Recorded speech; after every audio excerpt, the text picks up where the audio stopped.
नमस्कार, आप देख रहे हैं राष्ट्र धर्म और मैं हूं आपके साथ चंद्रशेखर त्रिशूल। लाभ के मामले में मुख्यमंत्री हेमंत सोरेन की सदस्यता रहेगी या जाएगी, ये शुक्रवार को पता चलेगा। राजभवन सूत्रों के हवाले से जो जानकारी मिल रही है उसके मुताबिक चुनाव आयोग की रिपोर्ट पर राजभवन कल नोटिफिकेशन जारी करेगा। फिलहाल गवर्नर रमेश बैस इस मसले पर कानूनविदों से राय ले रहे हैं। कानूनविदों से रायशुमारी के बाद गवर्नर शुक्रवार को हेमंत सोरेन पर अपने फैसले की जानकारी दे सकते हैं। आपको बता दें कि इस मामले में चुनाव आयोग ने अपनी रिपोर्ट राज्यपाल रमेश बैस को भेज दी है। सूत्रों के मुताबिक इस रिपोर्ट के आधार पर हेमंत सोरेन की विधानसभा सदस्यता जा सकती है। रिपोर्ट के फैसले का ऐलान राजभवन को करना है, लिहाजा सबकी नज़रें राज्यपाल रमेश बैस पर टिकी हुई हैं। राज्यपाल गुरुवार को ही दिल्ली से रांची लौटे हैं और फिलहाल इस रिपोर्ट का अध्ययन कर रहे हैं। चलिए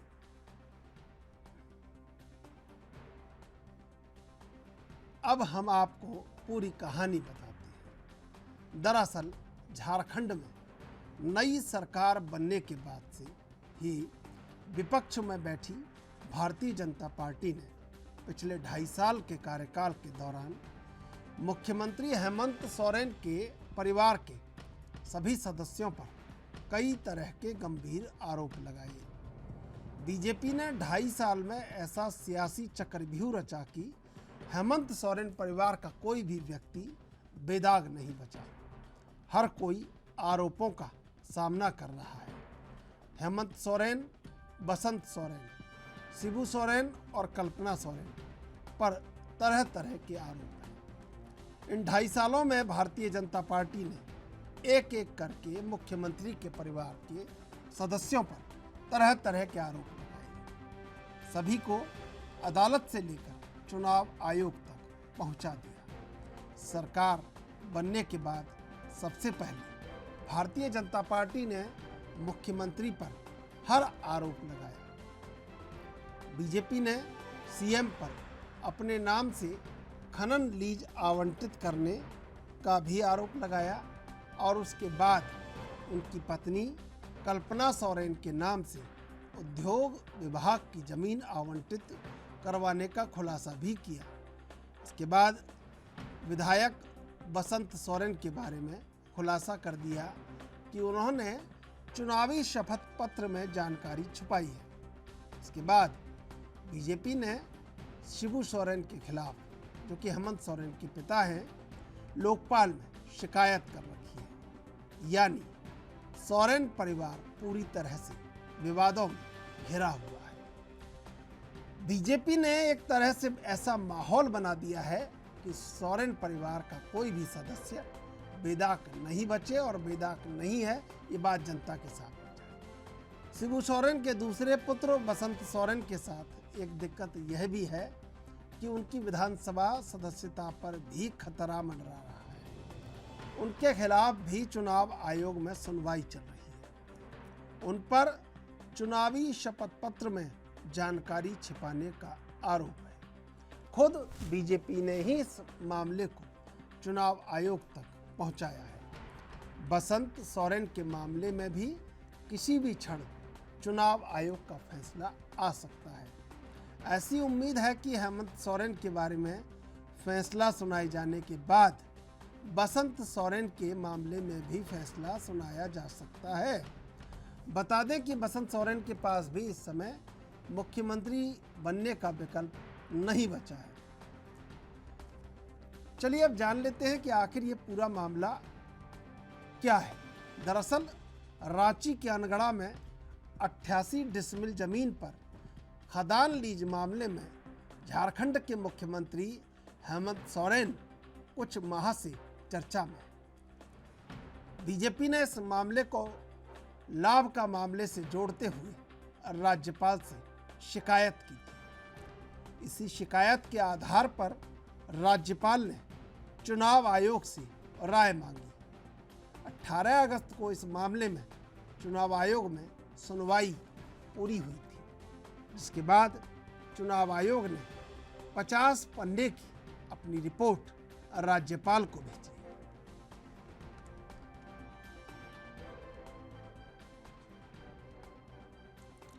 अब पेच इसलिए फंस गया है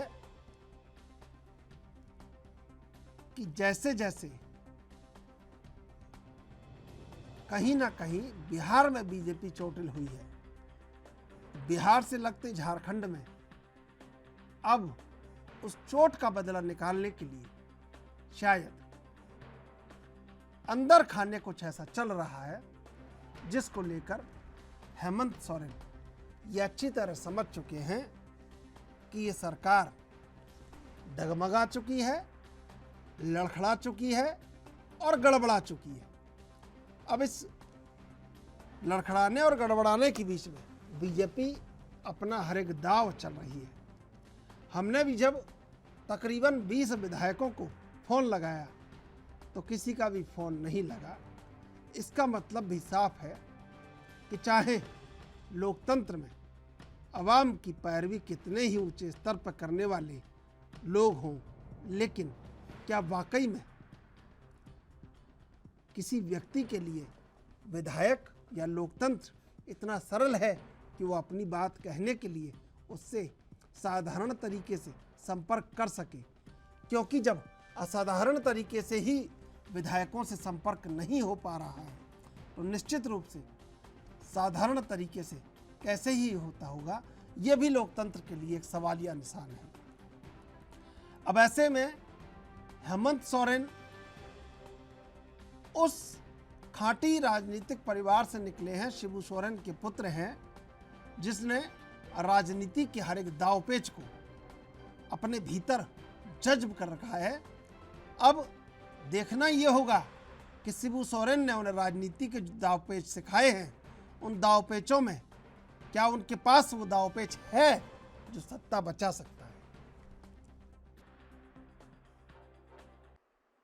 बीजेपी इंतजार नहीं कर रही। झारखंड के 3.25 करोड़ जनता जो आशा और विश्वास से जल जंगल जमीन की बात करने वाली पार्टी झारखंड मुक्ति मोर्चा को झारखंड की जनता ने सत्ता सौंपा था, और किस तरह सत्ता में आते ही उन्होंने जल जंगल जमीन के साथ साथ जो राज्य की हमारी खनिज संपदा है किस तरह लुटवाने का काम किए, लुटवा भी रहे और अपने भी लुटने के लिए स्वयं मुख्यमंत्री रहते हुए अपने भी लीज लिए, अपनी धर्मपत्नी श्रीमती कल्पना सोरेन जी को भी दिलाया, उनके भाई भी, उनके प्रतिनिधि भी और उनके प्रेस सलाहकार भी।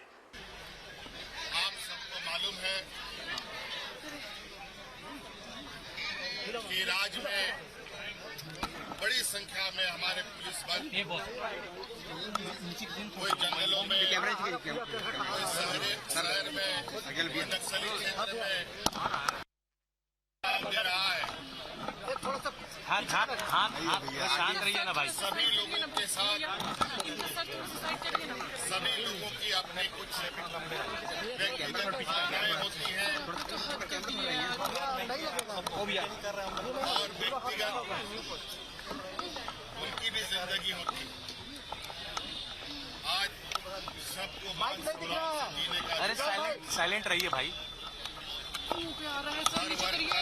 हर व्यक्ति को अरे आगे कैमरा हम क्या करें बताओ, उनको सुनिए ना भाई। सम्मान उनको मिले उसका प्रयास लगातार जारी है। कल भी हमने काम किया, आज भी हम काम में हैं। कर्मियों का आभार स्वीकार कर रहे हैं। मैं इनके आने वाले समय के लिए बेहतर भविष्य की ढेरों सारी शुभकामनाएं देता हूँ। हेमंत सोरेन जिंदाबाद, जिंदाबाद, जिंदाबाद।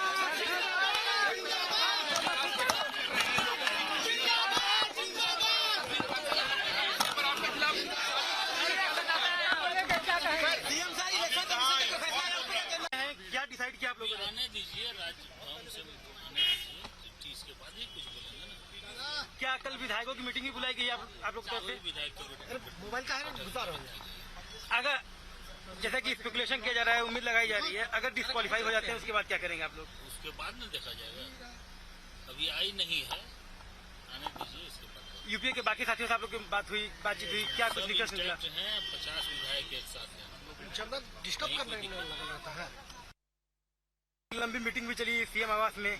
मीटिंग नहीं, हम लोग इंतजार कर रहे थे चिट्ठी का, ठीक है, नहीं आया। दादा बाहर आ जाएगा ना, सबका हो जाएगा। अब काफी शाम हो गई, अभी उम्मीद है कि आ जाएगी चिट्ठी या जो राज्यपाल की तरफ से कुछ आएगा। आप ही लोग पता कीजिए, लोग ज्यादा पता करते हैं।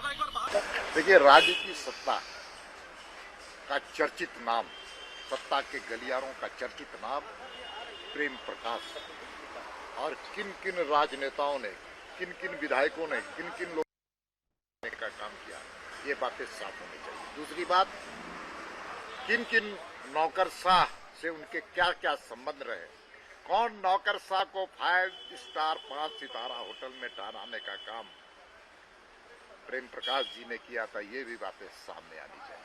और साथ साथ ये बातें भी साफ होनी चाहिए कि अंगरक्षक के जो राइफल्स मिले हैं AK-47, वो अंगरक्षक को पुलिस प्रशासन ने किसके नाम से अलॉट किया था, इसलिए उस अंगरक्षकों से भी पूछताछ होनी चाहिए कि उनका भ्रमण किन किन नेताओं के यहाँ होता था, किन किन नौकरशाहों के यहाँ होता था।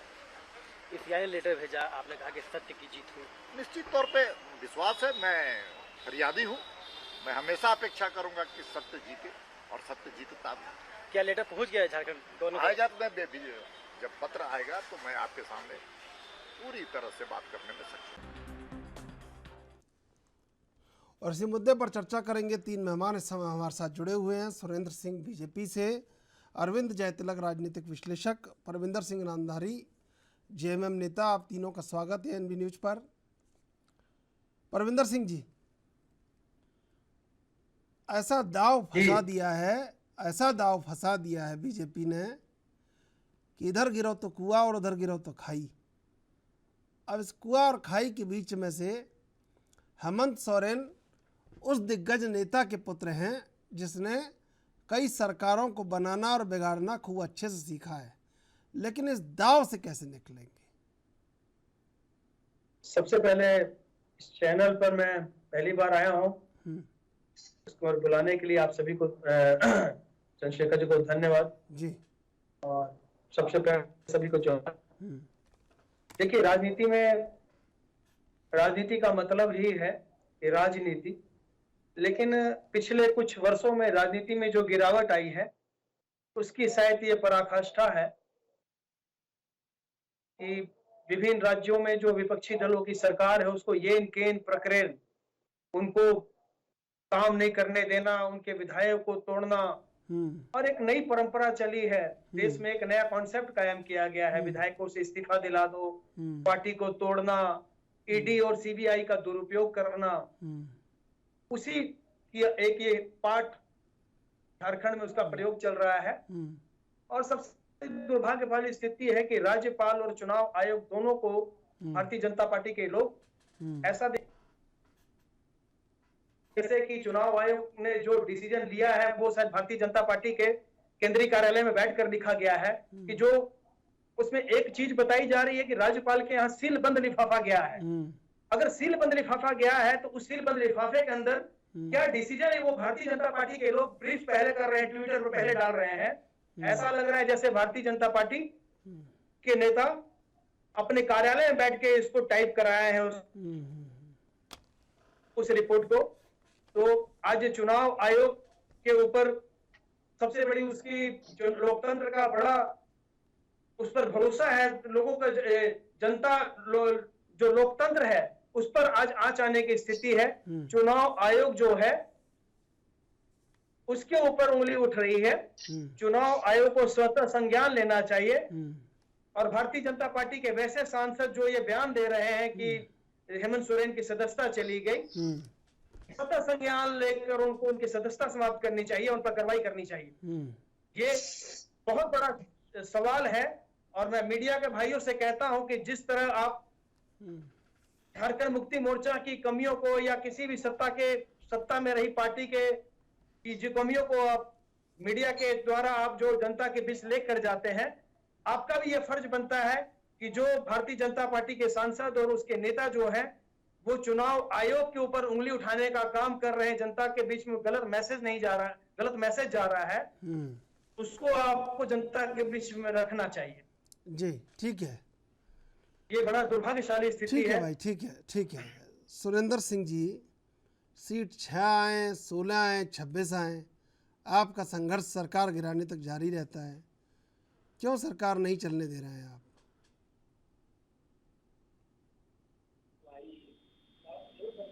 सबसे पहली चीज तो ये है कि इलेक्शन कमीशन का जो फैसला है वो राज्यपाल महोदय जी को भेजा गया है।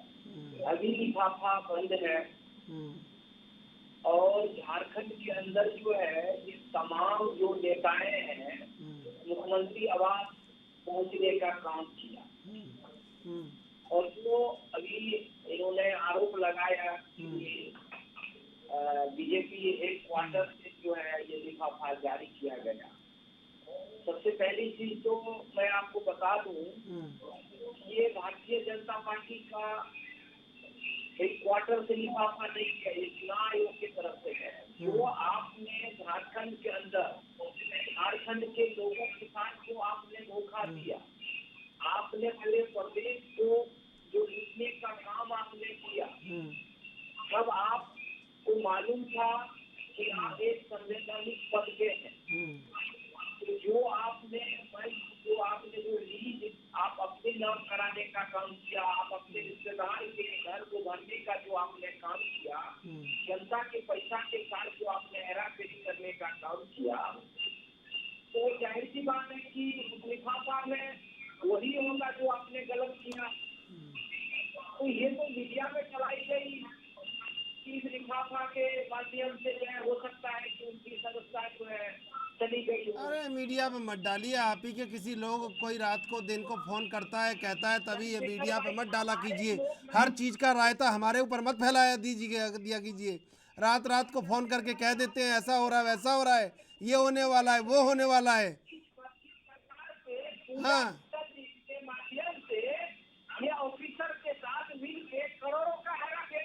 कहाँ उसका आपको कैसे पता चला बताइए आप? इतना ट्वीट हो रहा है, इतना सोशल मीडिया पर हंगामा हुआ पड़ा है, कैसे पता चला बताइए? सरकार चली गई है, कैसे पता चला? जाएगी अपने आप आदेश आ जाएगा। बीजेपी के सब नेता लिख रहे हैं, क्या बात कर रहे हैं, पूरे देश में लिख रहे हैं। हेमंत सोरेन की सरकार गई, हेमंत सोरेन की सदस्यता रद्द, चिट्ठी में लिखा, चिट्ठी में लिख दिया और उसका मीडिया पर डाल रहे हैं कि मीडिया ये चला रहा है, वो चला रहा है। आप फोन कर रहे हैं रात को 2 बजे किसी को, ये खबर ऐसी है, वो खबर वैसी है, बात कर रहे हैं। आऊंगा मैं आपके पास। अरविंद जयतिलक जी ये मीडिया को लेके कि मीडिया चला रहा है, जिसको यही खबर पहुंचाते हैं रात को 2-2 बजे फ़ोन करके, चिट्ठियों में क्या लिखा है या चिट्ठियों में क्या नहीं लिखा है, कहाँ पता चल रहा है बताइए? जो चल रहा है वो सब कुछ पता है, इन्हीं के द्वारा चल रहा है। और चलिए मीडिया लिख रहा है, ये बीजेपी के नेता जो लिख रहे हैं वो हेमंत सोरेन की सरकार चली गई, सदस्यता रद्द हो गई। भाई कैसे पता चला बताइए जरा आप कि सदस्यता रद्द हो गई है? चिट्ठी अभी तो रायशुमारी चल रही है, राज्यपाल रायशुमारी कर रहे हैं, कल फैसला देंगे, आज पता चल गया है।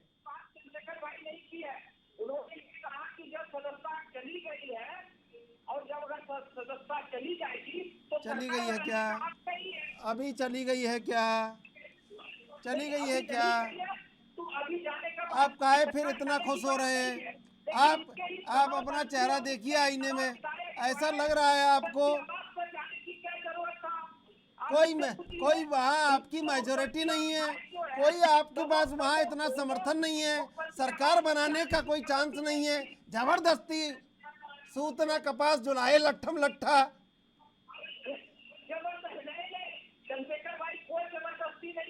हाँ, कहाँ कितने विधायक हैं बताइए आपके पास वहाँ? कोई सरकार बन रही है आपकी वहाँ? जबरिया डरा रहे हैं भाई, हेमंत सोरेन को हड़का दिया एकदम। वो डर डर के राष्ट्रपति, एनडीए के राष्ट्रपति को वोट दे दिया, फिर भी डराए जा रहे हैं। आऊंगा मैं आपके पास, रुकिए, आऊंगा आपके पास, रुकिए। अरे भाई आऊंगा, रुकिए, रुक जाइए सुरेंद्र जी, रुक जाइए, आऊंगा। अरविंद जी, जबरदस्ती बताइए, डराने का पूरा एक मापदंड ही खत्म हो गया है, पराकाष्ठा हो गई है सर। कब कोई परिणाम आया नहीं है, पूरा ट्विटर पे बधाई, ये बधाई, वहाँ बधाई, यहाँ बधाई। इनके विधायक उतने पूरे नहीं है वहां पर कि सरकार बना ले। जबरिया एकदम। बिल्कुल चंद्रशेखर जी, देखिए राजनीति जो होती है मौके की मोहताज होती है। मसला चल रहा है तो स्वाभाविक रूप से भारतीय जनता पार्टी जो है, हाँ? अब ये देखिए, इस पूरे प्रकरण को हम लोग 3 संदर्भों में देख सकते हैं। एक इसका संवैधानिक पक्ष है, दूसरा इसका राजनीतिक पक्ष है, और तीसरा इसका आर्थिक पक्ष है। देखिए, संवैधानिक पक्ष तो यह है कि जनप्रतिनिधि अधिनियम का जो धारा है 9A और एक 1951 एक्ट जो है, उसके तहत ये लाभ का पद अगर है तो स्वाभाविक रूप से कहीं ना कहीं जो है कानून अपना काम करेगा। और चुनाव आयोग अगर इस पर कोई डिसीजन लेता है और राज्यपाल को सूचित करता है, तो मुझे लगता है कि इसमें भाजपा को या किसी भी दल को बहुत राजनीतिक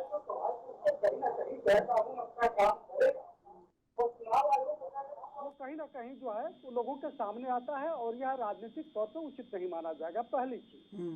दूसरा, जो आपने बिल्कुल सही कहा कि भाई आपके पास जो है 25 विधायक हैं, 81 जो विधानसभा के सदस्य टोटल हैं, उसमें आपके पास आज की तारीख में कौन सा ऐसा जो है धड़ा टूट करके आ रहा है जिसके बूते आप जो है पूरी तरह से प्रचारित कर रहे हैं कि हमारी सरकार बन रही है। मैं ये नहीं कहता हूँ कि आप कल की सरकार आपकी नहीं होगी या टूट करके नहीं आएगी, लेकिन आज की तारीख में जो सच है वो लोगों के सामने है। ऐसा कुछ होता हुआ दिखा मैं ये नहीं कहता हूँ कि आप कल की सरकार आपकी नहीं होगी या टूट करके नहीं आएगी, लेकिन आज की तारीख सच है वो लोगों के सामने है। ऐसा कुछ होता हुआ हो चुका है। और विगत 2 दशक में यहाँ के जो सत्ताधारी राजनीतिक दल हैं, इस राज्य को किस रसातल में पहुंचा दिए हैं, समझना।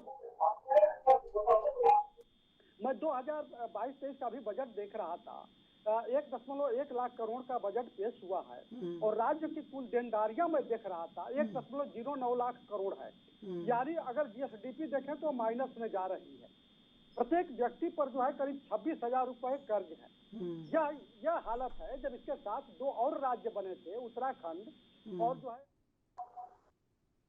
प्रति व्यक्ति आय यहाँ से 20% अधिक है, और आप जो है छत्तीसगढ़ का देख लीजिए तो करीब 70% से अधिक है। सवाल लाजमी है ना कि भाई आप लोग इस जो है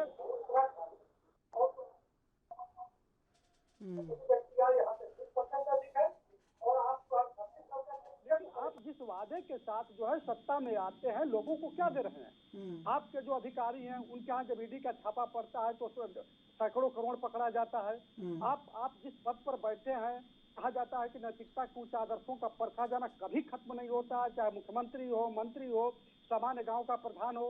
आप जो है खुद अपने को खनन जो है लीज को आवंटित कर ले जाते हैं, अपने परिवार का करते हैं। तो सवाल तो उठता है कि क्या आप रोशनी में एकदम पूरी तरह से कपड़े बदलते हुए पकड़े जा चुके हैं, इसके बावजूद भी आप नैतिकता की दुहाई दें, दूसरे के ऊपर लगाएं कि नहीं हमें फंसाया जा रहा है, हमारी सरकार को गिराया जा रहा है। देखिए, अगर कोई दबी बिल्ली अगर चूहों से कान कुतरवाती है तो उसकी मजबूरी होती है, उसको उदारता नहीं होती है।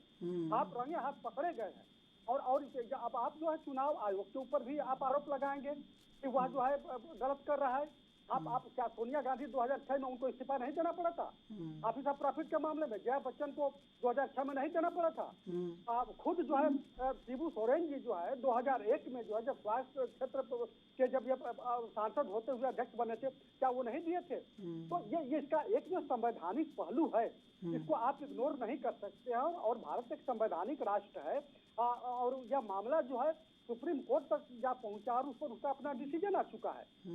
अब रही बात इसमें राजनीतिक लाभ हानि लेने की, तो अब सवाल तो बनेगा ही कि क्योंकि अब यह मामला जो है पूरी तरह से लोगों के सामने आ चुका है, तो भाजपा की कोशिश रहेगी कि 2024 का जो लोकसभा चुनाव है उसको दृष्टिगत रखते हुए इस सरकार को इतना अस्थिर कर दे, इनको ऐसे फ्रेम में फिट कर दिया जाए। जैसा आपने अभी थोड़ी देर पहले कहा कि ना आगे कुआं है ना खाई है, तो कुआं और खाई में किनारा कहीं नहीं होता, ये तो समझना ही होगा। तो कुल मिलाकर के यह मामला जो है जितना संवैधानिक बनता है उससे कहीं अधिक राजनीतिक बनता हुआ चंद्रशेखर जी दिख रहा है। ठीक है परमिंदर सिंह जी, देखिए आप, मैं बीजेपी के सुरेंद्र सिंह से जो बात कह रहा था वही आपसे कह रहा हूँ। बदलना चाहिए था राजनीति के संग, झारखंड मुक्ति मोर्चा को नए तेवर नए अंदाज में होना चाहिए था, लेकिन अब आप भी मुख्यमंत्री बनते हैं 4 लोगों के समर्थन में, तो अपने नाम पहले खान आवंटित करवा लेते हैं। कहीं ना कहीं सोचना चाहिए कि दरअसल लोगों की जो उम्मीदें हैं वो कैसे पूरा हों, और मामला इतना उलझ गया है कि अब सरकार बचाना आपके लिए बहुत मुश्किल है। और बीजेपी के चाहे 26 विधायक हों चाहे 6 विधायक हों, ये आपके 30 पर भारी है, समझ लीजिए। देखिए मैं एक बात बोलना चाहता हूँ, सवाल यहाँ पर खनन लीज से मामले से रिलेटेड है या नहीं है।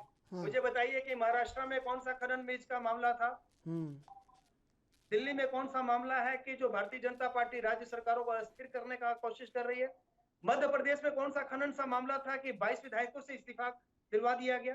ये तो भारतीय जनता पार्टी देश के सामने एक नया राजनीतिक तरीका, राज करने का नया तरीका स्थापित कर रही है। मुझे कहना है कि चुनाव आयोग क्या फैसला लेगा, उसके कई कानूनी पहलू हैं, उसको पार्टी देखेगी और कई रास्ते हैं उस पर आगे बढ़ेगी। उसके ऊपर भी सुप्रीम कोर्ट है, हाई कोर्ट है, हमको जहां उसके खिलाफ जाना होगा हम लोग कानूनी रास्ता देखेंगे।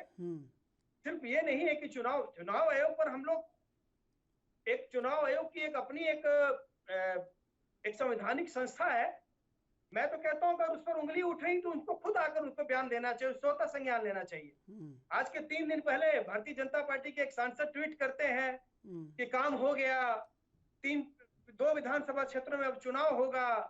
ये सिर्फ ये कह देने से नहीं हो जाएगा, टीवी पर न्यूज आ रही है उसके आधार पर हम एक राजनीतिक प्रोपेगेंडा खड़ा कर रहे हैं। ये कहीं ना कहीं उसकी चुनाव आयोग की ऊपर उंगली उठ रही है। उस चुनाव आयोग को इस पर आके अभी आज ही राज्यपाल दिल्ली से लौटे हैं और उन्होंने एयरपोर्ट पर आकर बयान दिया है कि मुझे नहीं पता है कि ऐसा चुनाव आयोग से कोई चिट्ठी आई है, मैं राजभवन पहुंचूंगा तो मैं इस पर बता पाऊंगा। और भारतीय जनता पार्टी के लोग कह रहे हैं कि फैसला हो गया, हेमंत सोरेन की सदस्यता चली गई। आखिर भाई कौन सा उनका चैनल सूत्र है भाई, अभी ये न्यूज चल जाती है सीलबंद लिफाफा है, तो सीलबंद लिफाफा कहाँ खुला कि वो चीज पता चल गई लोगों को। बयान तो वो ऐसे दे रहे हैं जैसे उन्होंने पढ़ के टाइप करवाया हो। तो ये उंगलियां उठ रही हैं, ये अच्छी स्थिति नहीं है। ये भारतीय राजनीति का सबसे गिरावट के दिन चल रहे हैं। पिछले 8 वर्षों में राजनीति में कई उन्होंने उदाहरण पेश किए हैं इस सरकार ने, नए प्रयोग हुए हैं। ठीक है सुरेंद्र सिंह जी, देखिए इस पड़ोस में तो सुन तो लीजिए, इस पड़ोस में तो नीतीश कुमार हैं, उधर पड़ोस में ममता बनर्जी हैं, समझ रहे हैं ना आप बात को। हेमंत सोरेन को ऐसे दबोच लेना इतना भी आसान नहीं है जितना आप समझ रहे हैं ना कि रसगुल्ला है खा जाएंगे, बहुत मुश्किल है आपके लिए। और अभी इन्होंने 2-3 स्टेट का नाम लिया, मैं वहीं पे आपके बता रहा हूँ। देखिए महाराष्ट्र की इन्होंने बात किया, महाराष्ट्र में अनिल देशमुख जी ने करोड़ों का हेराफेरी किया, नवाब मलिक ने करोड़ों का हेराफेरी करके आज जेल में है। आपने मध्य प्रदेश का बात किया, कमलनाथ जी का जो है रिश्तेदार जो है करोड़ों का हेराफेरी करके मध्य प्रदेश की जनता को लूटने का काम किया। आप उसके बाद आप बोले दिल्ली के, आप देख लीजिए दिल्ली में आज करोड़ों का हेराफेरी है दारू के नाम पे। ठीक है सुरेंद्र जी, मैं आपसे जवाब लूंगा, लेकिन इससे पहले लेंगे एक छोटा सा ब्रेक के बाद फिर हाजिर होंगे।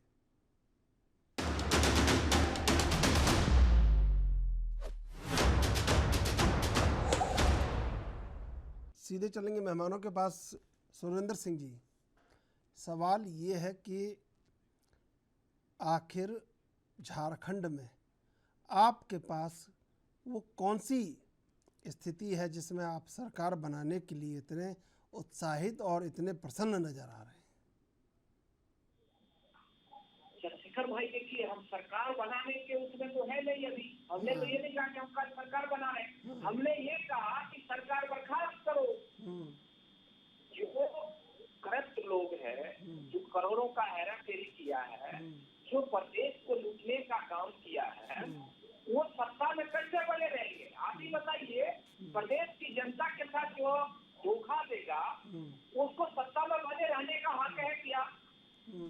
आप उसी प्रकार से आप देख लीजिए, चाहे दिल्ली की बात हो, महाराष्ट्र की बात हो, चाहे वो मध्य प्रदेश की बात हो, पश्चिम बंगाल की बात हो, इन्हीं विपक्ष वालों के पास करोड़ों का माल क्यों पकड़ा जाता है?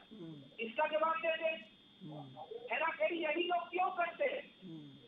भारतीय जनता पार्टी हमेशा विकास की बात करता है। भारतीय जनता पार्टी हमेशा जो है क्षेत्र में समाज का विकास का बात करता है, कॉलेज का बात करता है, स्कूल की बात करता है, रोड की बात करते हैं, और तमाम जगह जो है हम विकास करने का काम कर रहे हैं। और ये विपक्ष के सारे लोग सिर्फ हेराफेरी करने में लगे हुए हैं, सिर्फ परिवारवाद को बढ़ाने में लगे हुए हैं, सिर्फ रिश्तेदार को बढ़ाने में लगे हुए हैं, अपने आप को आय से अधिक संपत्ति कैसे बना लें। इसके अलावा कोई भी दल मुझे बता दे विपक्ष के लोग जो इस चपेट में ना हो, जिनके ऊपर जो है करोड़ों का केस ना चल रहा हो। क्या आप इनसे पूछिए कि आज जो ये स्थिति हुई है, इनको जब मुख्यमंत्री रहते हुए इनके ऑफिस से ये सारी चीजें जब हो रही थी तो कहाँ गए थे? इन्होंने क्यों नहीं रोका? करोड़ों का सारा हेराफेरी तो इन्हीं लोग का, यही लोग करते हैं और फिर आरोप लगाते हैं भारतीय जनता पार्टी ने किया। भारतीय जनता पार्टी को सबका साथ, सबका विकास, सबका प्रयास और सबके साथ मिलकर देश का विकास करने में लगे हुए हैं। बिल्कुल बिल्कुल।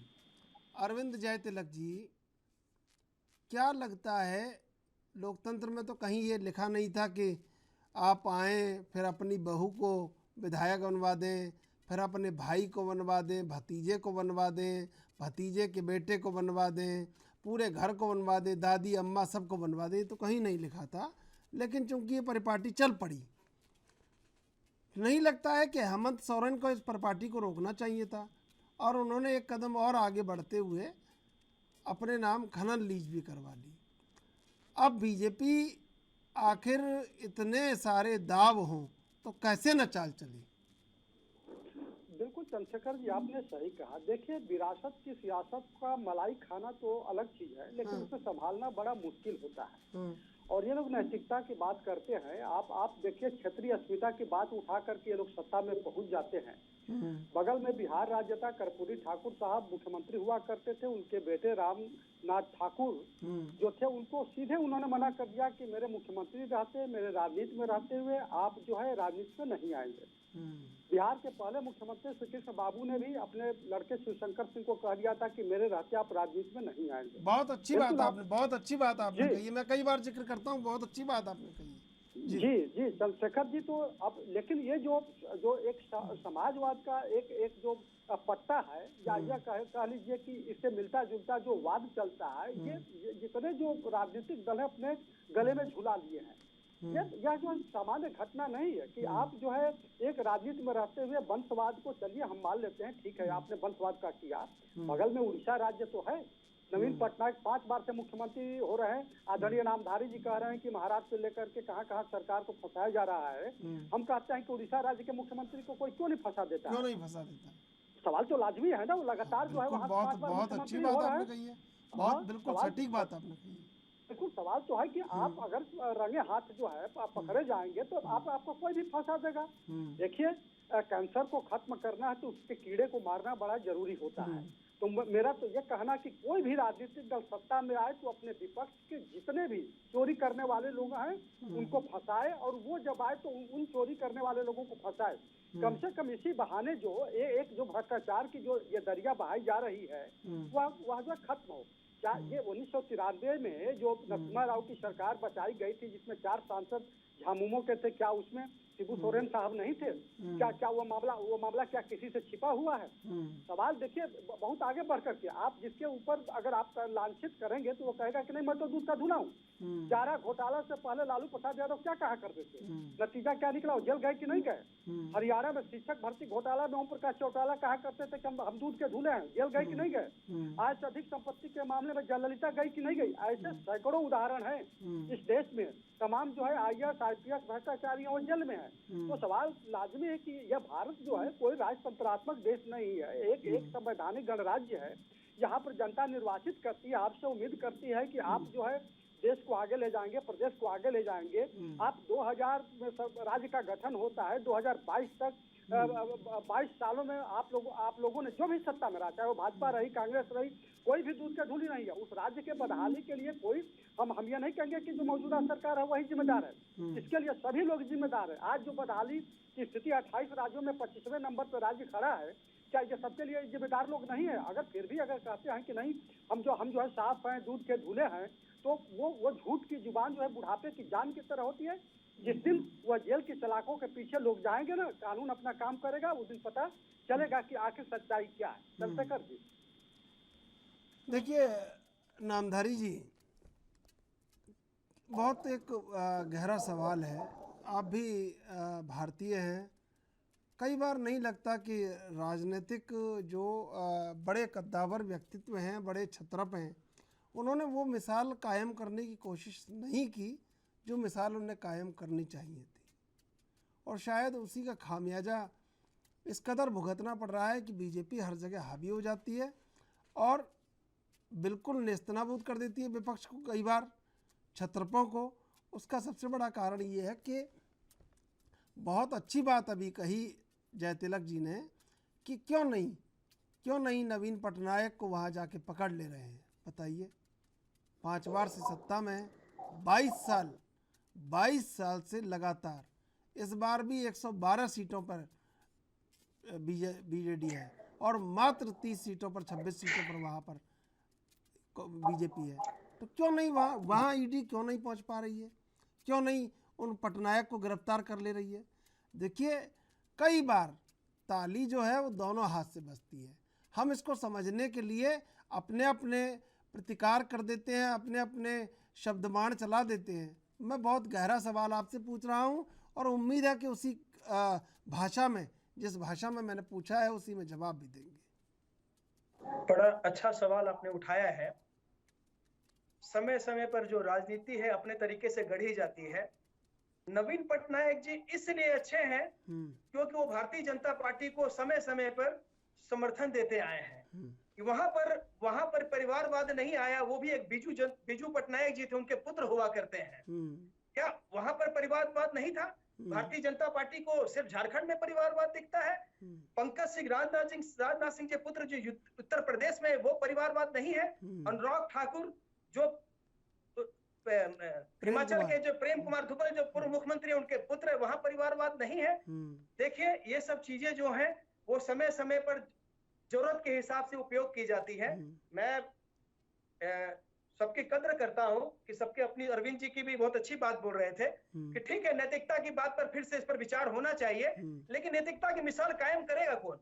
सबसे बड़ी बात यह है कि इस देश में आप कहते हैं कि करप्शन सिर्फ क्या गैर भाजपाई जो सरकार है वही करप्शन हो रहा है? व्यापम घोटाला कहाँ गया मध्य प्रदेश में शिवराज जी के टाइम में? और क्या किसी सरकार को, विधायकों की आज पूरे टीवी चैनलों पर आ रहा है कि 25 करोड़ रुपए का लालच दिया जा रहा है? क्या वो भ्रष्टाचार नहीं है? भ्रष्टाचार सिर्फ वही है कि एक पुलिस वाला किसी से 100 रुपए ले ले, वो भ्रष्टाचार है? और 20-20 करोड़ रुपए विधायकों को लालच दिया जा रहा है, क्या वो भ्रष्टाचार नहीं है? क्या ईडी से और सीबीआई के द्वारा विधायकों को तंग करके अपनी पार्टी में ला रहे हैं, क्या वो भ्रष्टाचार नहीं है? क्या वो क्राइम नहीं है? लेकिन ये सब तरीके जो है हर राजनीतिक दल द्वारा अपने फायदे के लिए समय के अनुसार बातों को गढ़ा जाता है। ये उसी का परिणाम है। झारखंड मुक्ति मोर्चा 1972 से संघर्ष करता आ रहा है और ये उसके साथ हमेशा चला है और ये चलते रहेगा। कभी शिबू सोरेन जी को कभी किसी मामले में तंग किया गया, आज हेमंत सोरेन जी को तंग किया गया है।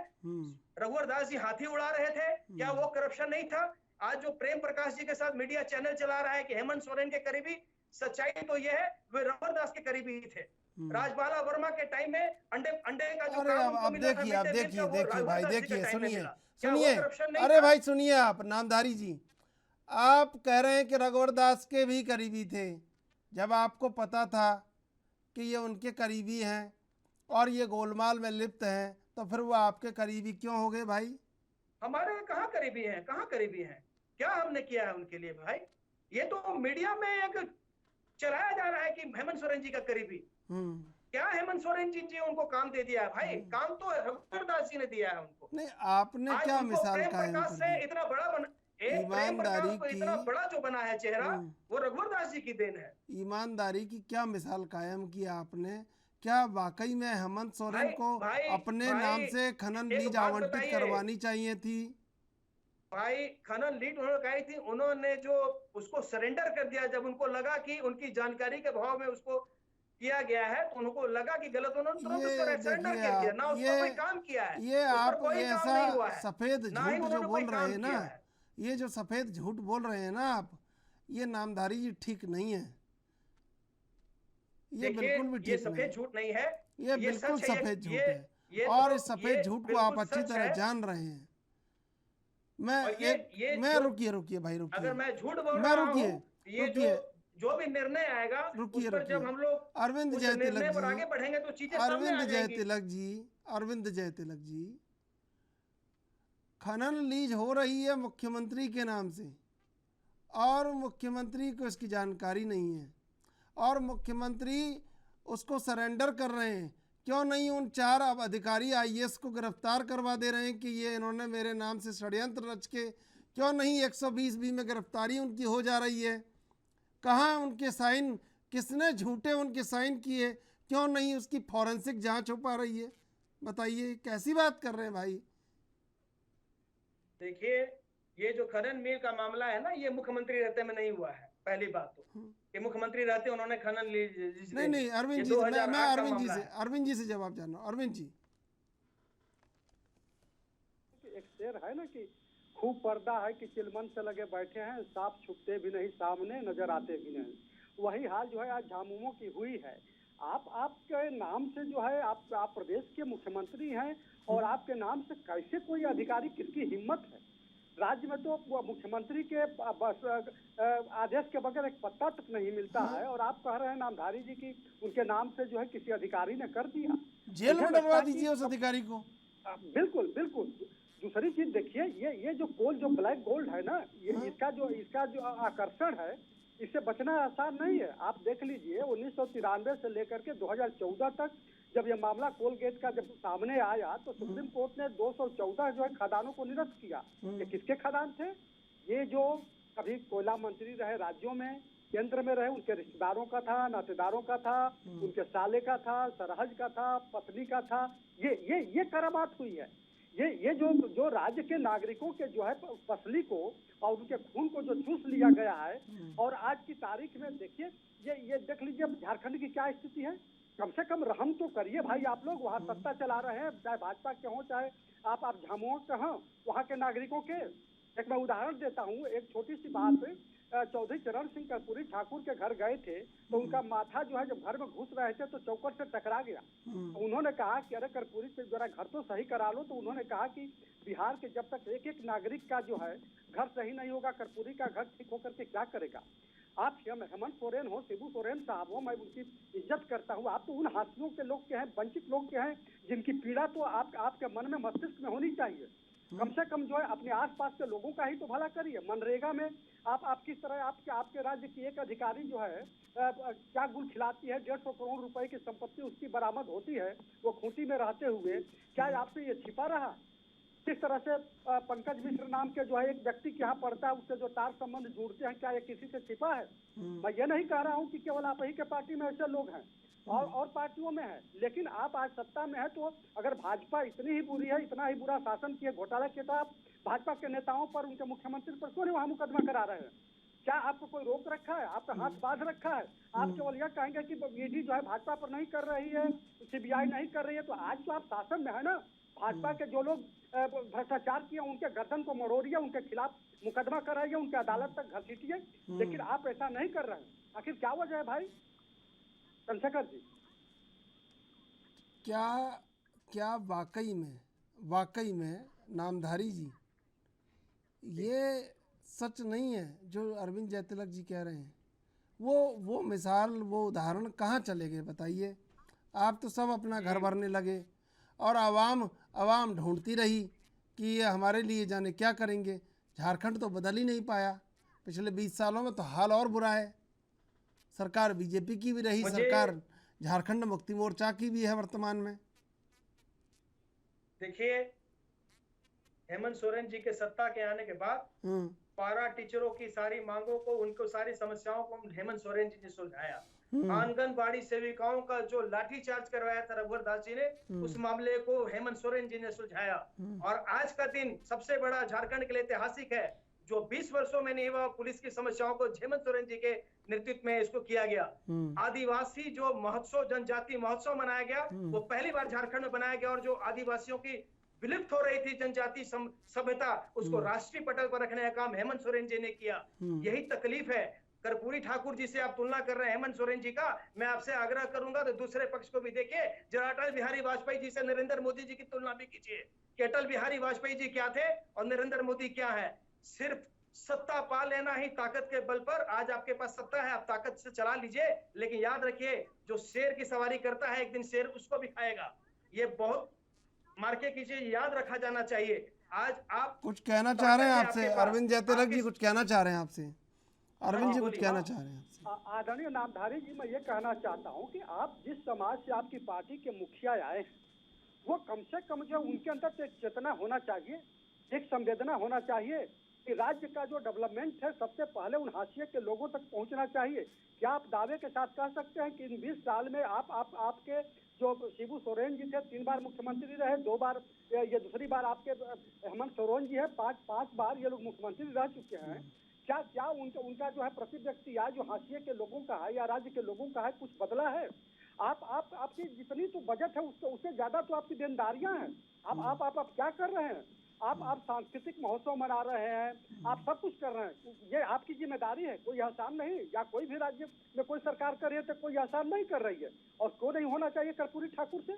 जिस समाज से वो आते थे, जिस वंचित समाज से, हाशिए के समाज से, जहाँ पेट भरना मुश्किल था, उनकी तो जिम्मेदारी और बढ़ती है कि वह समाज के वंचित लोगों के लिए करे। लेकिन जब आप वही उच्च वर्ग के जो एक मानसिकता प्रभु वर्ग के लोगों की होती है, अगर उसी मानसिकता में आप भी ढल जाएंगे, उसी फ्रेम में अपने आप को जकड़ लेंगे, तो सवाल तो लाजमी है कि फिर उन लोगों का विकास कौन करेगा? तुलना तो होनी चाहिए ना। अच्छाई से तुलना, अगर अच्छाई से हो तो इसमें क्या दिक्कत है? आपसे कहा जाएगा कि आप अच्छा बनिए तो आप कहेंगे कि वो आदमी जो है बुरा है, तो आप उससे क्यों नहीं कहते अच्छा बने कि हमसे कहते? ये क्या तर्क हुआ? ये तो घोर मतलब कुतर्क हुआ ना नामधारी जी। आप विचार करिए तो। जी, मैं इस पर जवाब देना चाहूंगा। मैंने जितनी भी उपलब्धियां उनकी बताई, क्या वो वंचित लोगों के लिए नहीं थी? आंगनबाड़ी सेविकाओं को कितना तनख्वाह मिलता है, क्या वंचित नहीं थी? पूछ लेते चलिए। पुलिस वाले क्या करोड़पति होते हैं? मैं पूछ लेता हूँ। क्या पारा टीचर करोड़पति थे? और दूसरी बात, पहली बार झारखंड में सचिवालय की नौकरी ली, जेपीएससी के एग्जाम कराए जा रहे हैं, लोगों को रोजगार दिया जा रहा है। क्या ये अच्छा काम नहीं है?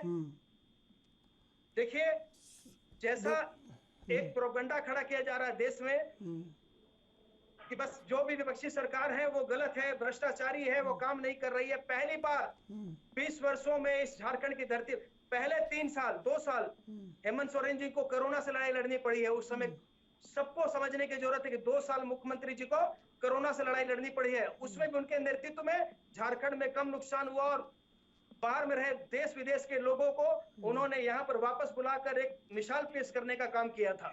और झारखंड में पिछले 1 वर्ष के अंदर में अभी शुरुआत हुआ था विकास, और भारतीय जनता पार्टी को यहीं से लड़ाई शुरू हुई है कि अगर वो 2 साल रह गए हेमंत सोरेन, तो इस राज्य में 2025 में ना भारतीय जनता पार्टी को ये 25 सीटें आई है ना, वो भी नहीं आएंगे। इसकी लड़ाई है, इसलिए उनको रोकना चाहते हैं। काम नहीं करने दिया जा रहा है, उनको डिस्टर्ब किया जा रहा है, कभी किसी तरीके से, कभी किसी तरीके से। कभी कहते हैं नाक खराब है, जब कहते हैं नाक ठीक है तो कहते हैं तेरा कान खराब है, कान खराब है तो कहते हैं तेरा गला खराब है। भाई, जिसको अगर गलत करना है तो उसके लिए बहुत तरीके हैं, जिसको अच्छा करना है उसको अच्छी चीजें दिखाई देंगी। तो मेरा ये कहना है कि लोगों को पॉजिटिव सोचना चाहिए। हेमंत सोरेन जी के नेतृत्व में झारखंड बहुत आगे बढ़ रहा है, और हम आपको आशा के साथ बोलते हैं, विश्वास के साथ बोलते हैं कि 2025 में हेमंत सोरेन 30 बार जीते हैं, 35 सीटें जीतेंगे और भारतीय जनता पार्टी को सीटें के लाले पड़ जाएंगे। वो बिहार में हुए नुकसान को झारखंड में भरपाई करने की कोशिश कर रहे हैं, जो असफल होंगे वो सुरेंद्र उसमें जी, बिल्कुल असफल होंगे। सुरेंद्र जी कैसे करेंगे भरपाई, बताइए जरा। अरे आप देखिए, आप सोचिए, आज सुन लीजिए भाई, सुन लीजिए, सुन लीजिए, सुन लीजिए, जो विकास किया सुन झारखंड लीजिए के भाई, अंदर सुन आते ही 2000 सुन में लीजिए, झारखंड नामधारी जो जी है सुन। अलग झारखंड 2000 में बिहार से अलग हुई। बिहार को पानी और बालू छोड़ के बाकी जितने भी उद्योग का कारखाना था, चाहे कोयला मिल, चाहे तमाम जो उद्योग था, वो झारखंड के अंदर रह गए। लेकिन आप इसके 20 साल 22 साल हो चुका है, इन्होंने अभी उड़ीसा का एग्जाम्पल दे दिए नवीन पटनायक के जिसका, और वो उनके ऊपर ईडी नहीं लगा, सीबीआई नहीं लगा, तो वो बीजेपी का आदमी हो गया। अरे ये आप क्यों नहीं कहे कि वो ईमानदार व्यक्ति है? जो ईमानदार रहेगा उसके ऊपर ईडी की क्या जरूरत है? और झारखंड के अंदर जब पहले मुख्यमंत्री बने और अब तक में 6 से 7 मुख्यमंत्री चेंज हो चुके वहाँ, और वहाँ पर विकास जो है सिर्फ परिवारवाद और खुद का विकास किया है। जमीनी स्तर पे आप जाके देखिए, झारखंड का आज जो हालत है वो पूरे देश में सबसे निचले स्तर पे है। वहाँ विकास हुआ ही नहीं है। वहाँ तो सिर्फ सत्ता के लिए जो है राजनीतिक पार्टियां जो है सिर्फ अपने परिवार को बढ़ाया और अपने आप को करोड़पति बनने का सपना देखा, और झारखंड की जनता को जो है सिर्फ रोड पे छोड़ दिया। कहीं पे आप जाके देखिए, झारखंड के अंदर किसी प्रकार का आपको विकास नजर नहीं आएगा, और सिर्फ आदिवासी आदिवासी आदिवासी के नाम पे वहाँ पे जो है उन लोगों को धोखा दे रहा है, जो इनको वोट देता है उसी को धोखा दे रहे। अरे आदिवासी के नाम पे तो भारतीय जनता पार्टी ने आप सोच के देखिए कि आदिवासी समाज से आते हैं, उनको हमने राष्ट्रपति बनाने का काम किया। आपने विकास किसका किया? आप उसका नाम बताइए ना, किस चीज का आपने विकास किया? कितने गांव हैं, कहाँ पे आपने विकास करके दिखाया? कौन सा स्कूल बनाया आपने? कौन सा कॉलेज आपने बनाया? कौन सा हॉस्पिटल आपने बनाया? उसका लिस्ट जारी कीजिए आप, फिर आप अपने आप को कहिए कि हम ईमानदार है, ईमानदार सरकार हमने दिया झारखंड के अंदर। ठीक है भाई, ठीक है सुरेंद्र जी, ठीक है। अरविंद जयतिलक जी, क्या वाकई में राजनीतिक दलों की इच्छा शक्ति कभी जागृत होगी कि झारखंड को रांची से 20 किलोमीटर दूर जो झारखंड है वो भी इतना सुनहरा दिखे जितना रांची अंदर से दिख रहा है? 20 किलोमीटर दूर तो सड़कें टूटी हुई हैं और बड़े बड़े विकास के दावे हो रहे हैं, बड़ी बड़ी विकास की बातें हो रही हैं। एक दूसरे को सत्ता से हटाकर झारखंड पर हर कोई राजनीतिक दल काबिज होना चाहता है। क्या वाकई में इस सच से कोई रूबरू नहीं करवाएगा कभी झारखंड को कि पूरे झारखंड का विकास होगा? बिल्कुल चंद्रशेखर जी, आपने बहुत वाजिब प्रश्न उठाया। अभी सुरेंद्र जी बोल रहे थे, लेकिन क्या सुरेंद्र जी की सरकार यहाँ नहीं रही है क्या? क्या आपके समय में क्या झारखंड को जिस पायदान पे पहुंचना चाहिए था, क्या वो पहुंचा? क्या ऐसा नहीं है कि आपकी जो पार्टी रही तो जो है झारखंड में जो है पूरी तरह से 4 चांद लग गया और वहाँ पर जो विकास की जो है नदियां बहने लगी थी। सच्चाई तो यह है कि आप लोगों ने भी वही खेल खेला जो झारखंड के बर्बादी के लिए जो आज की तारीख में जिम्मेदार रहा है। अगर आपकी सरकार जितने दिन रही, जिस तरह से आपसी सिर्फ फुटअव्वल हुआ, जिस तरह से वहाँ पे सत्ता परिवर्तन का एक कभी बाबूलाल मरांडी को हटा के अर्जुन मुंडा को, कभी अर्जुन मुंडा को हटा करके रघुवर दास को, कुछ इस तरह से हुआ, तो प्राथमिकता में आपका भी विकास से ज्यादा अपनी राजनीति अग्रणी रही। नतीजा जो है झारखंड की बर्बादी के लिए जितने भी वहाँ पे सत्ताधारी दल रहे हैं सब जिम्मेदार है, कोई एक जिम्मेदार नहीं है। आप बिल्कुल सही कहे चंद्रशेखर जी कि 20 किलोमीटर दूर जो है वो रांची की तरह वो गुलजार क्यों नहीं दिखाई देता है? वहाँ के लोग जो है अभी भी अधनंगे कपड़े पहन करके वह जो है सड़कों के किनारे कभी जो है सब्जी बेचते नजर आते हैं, कभी जो है मिट्टी ढोते नजर आते हैं। तो ये हालात के लिए क्या कुछ तो शर्म की बात है। समय समाप्त हो रहा है, समय समाप्त हो रहा है। सुरेंद्र कुमार सिंह जी, परमिंदर सिंह दामदारी जी, अरविंद जयतिलक जी, आप तीनों का धन्यवाद डिबेट में जुड़ने के लिए। दरअसल सत्ता गुलजार है, सत्ता गुलशन है, लेकिन झारखंड रांची से 20 किलोमीटर दूर वही 40 साल पहले जैसा है। तो ऐसे में राजनीतिक दलों को ये मिसाल कायम करनी होगी कि झारखंड को कैसे स्वर्णिम बनाया जाए, बजाय झारखंड को लूटने के। बहरहाल देश विदेश की ताज़ा तरीन खबरों के लिए आप देखते रहिए ANB न्यूज़।